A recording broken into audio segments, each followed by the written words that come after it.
সাঙ্গু নদীর বিস্তীর্ণ চর এখন সবুজের সমারোহ। নদীর পানি শুকিয়ে যাওয়ায় জেগে ওঠা চরে শুরু হয়েছে বাদামের চাষ। বান্দরবান জেলার সদর, রুমা, রোয়াংছড়ি, থানচি, লামা, আলীকদম ও নাইক্ষ্যংছড়ি উপজেলার সাঙ্গু নদীর বিস্তীর্ণ চর জুড়ে এখন একই দৃশ্য।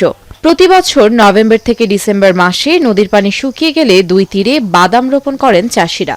বাদাম তুলছে, বাদামটা অনেক ভালো, আশা করি বাদামটা ভালোভাবে বিক্রি হবে। চাষ করছি সে বিঘা জমিতে বাদামের গুণগত ভালো টাকায় ক্রেতারা এখান থেকে এসে বাদাম নিয়ে যায়। অন্যান্য বছর থেকে এবছর একটু ফল ভালো হয়েছে, প্রায় 4খানি মতন বাদাম ক্ষেত আর বিভিন্ন ক্ষেত আছে। আশা করি আমার কিছু লাভ হবে, আরো লাখ 1.5 লাখ টাকা আমি বেচতে পারবো, মোট 3 লাখ টাকার মতো বেচতে পারবো। সঠিক পরিচর্যার মাধ্যমে 4 থেকে 5 মাসের মধ্যে পরিপক্ক হয় বাদাম। পাহাড়ি এ জেলার নদীর চরের বেলে দোআঁশ মাটি বাদাম চাষের উপযোগী হওয়ায় ফলনও হয়েছে ভালো। পাহাড়ে বাদাম চাষে কৃষকদের উদ্বুদ্ধ করতে বিভিন্ন সহযোগিতার কথা জানান কৃষি বিভাগ।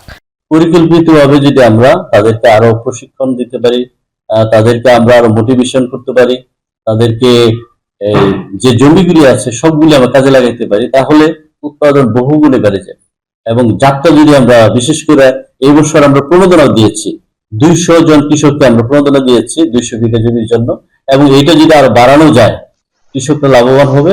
কৃষি বিভাগের তথ্য মতে চলতি বছরে পাহাড়ে 2342 হেক্টর জমিতে বাদামের আবাদ হয়েছে। এখন বান্দরবান।